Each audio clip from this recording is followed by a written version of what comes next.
নমস্কার, ডায়েরির আরও একটি ব্লগে আপনাদের সকলকেই স্বাগত। আজ শনিবার, বাইরে বৃষ্টি পড়ছে। 1 নভেম্বরের শেষ, এখন শীতটা পড়তে শুরু হয়েছে, আর তার উপরে এই বৃষ্টি। আজ মর্নিং ডিউটি ছিল, তো ফেরার পথে দু একটা জিনিস কিনতে বাজার যেতে হবে, তো ভাবলাম আপনাদেরকেও সঙ্গে নিই। দেখছেন তো বাইরে বৃষ্টি পড়ছে। এই রাস্তাটা রোজই দেখতে দেখতে যাই, তবে বৃষ্টি ভেজা দিনে রাস্তাটা দেখতে যেন অন্যরকমই লাগছে। এরকম বৃষ্টির দিনগুলোতে খিচুড়ি আর ডিম ভাজা বা বেগুন ভাজা খেতে খুব ইচ্ছে হয়। বাড়িতে থাকলে হয়তো খাওয়াও হয়ে যেত, তবে যাই খাওয়া হোক না কেন, ব্ল্যাঙ্কেট জড়িয়ে ঘুমটা ভালোই হবে। এই যে দমদম পার্ক দেখতে পাচ্ছেন, এখানে সকালে বিকেলে বহু মানুষ মর্নিং ওয়াক, ইভিনিং ওয়াক করতে আসে। আমারও ইচ্ছে হয় আসবো, বাট সময় হয়ে ওঠে না। আর এই ঝিল্লিকাতে এত সুন্দর পদ্ম ফুল, শালুক ফুল ফুটে আছে, দেখেই মনটা ভালো হয়ে যাবে।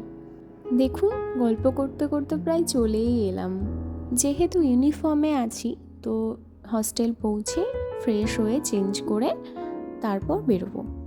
আজ একটা লাঞ্চ বক্স আর একটা আয়রন কেনার আছে, আর কিছু খাবার দাবার খেয়ে ফিরে আসবো।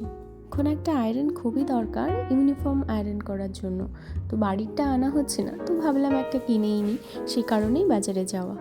আর একটা লাঞ্চ বক্সও নিতে হবে টিফিন ক্যারি করার জন্য। তো চলুন। তো আমি ফ্রেশ হয়ে দোকানে এসে গেছি, তো এখান থেকে লাঞ্চ বক্স আয়রন দুটোই পেয়ে যাব, তো এই দোকানটাতে এলাম। এটি বাগুইয়াটি বাজারের মধ্যেই। দেখুন না, কত ঘরের জিনিসপত্র রয়েছে, আর এগুলো দেখেই আমি লোভ সামলাতে পারি না, মনে হয় সবই কিনে নিই। তো যাই হোক, এই রকম টিফিন বক্সগুলো দেখাচ্ছিল, তো এগুলো ভালোই পছন্দ হয়েছিল, বাট এই কালারটা আমি নিতে চাইছিলাম না, তো উনি আরেকটা কালার দেখাচ্ছেন আমায়। এই ম্যাজেন্টা কালারের টিফিন বক্সটাই আমার পছন্দ হয়েছে, আর এটাই আমি নিয়েছিলাম। আমি দাদাকে বলেছিলাম যে আমার টিফিন বক্সের ক্রাইটেরিয়া হবে যে একটা সাফিসিয়েন্ট অ্যামাউন্ট খাবার ধরবে, আর যেন এয়ার টাইট হয়, কোনো লিকেজ না হয়। তো দাদা এই টিফিন বক্সগুলো দেখাচ্ছিলেন, তো এগুলো সত্যিই খুব সুন্দর, আর ব্যবহার করছি, এটাতে কোনো প্রবলেমই হয় না। এটা ওই ধরুন 180 টাকা মতো পড়েছে, তো কম খরচে খুব সুন্দর একটি জিনিস। দাদাকে আয়রন বার করতে বলে আমি একটু দোকানটা ঘুরে দেখছিলাম। দেখুন কত ঘরের জিনিসপত্র, রান্নাঘরের সমস্ত জিনিসপত্র থেকে শুরু করে বেশ কিছু ইলেকট্রনিক্সের জিনিসপত্রও আছে এখানে।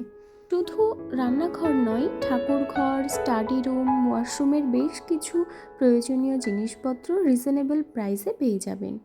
সত্যি প্রোডাক্টগুলো খুবই সুন্দর দেখতে এবং মজবুত ছিল।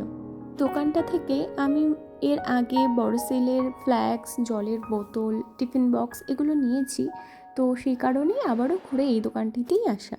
রিজনেবল প্রাইসের মধ্যে উষার এই লাইট ওয়েট আয়রনটি পছন্দ হলো, এটাই নিয়ে নিয়েছি।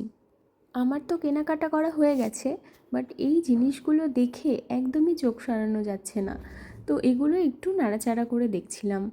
এখন নেব না, বাট যেদিন নেব আপনাদেরও সঙ্গে করে নিয়ে আসবো। আজকের মতো ব্লগটি এখানেই শেষ করছি। সবাই ভালো থাকবেন, পরিবারের সকলের খেয়াল রাখবেন। বাই।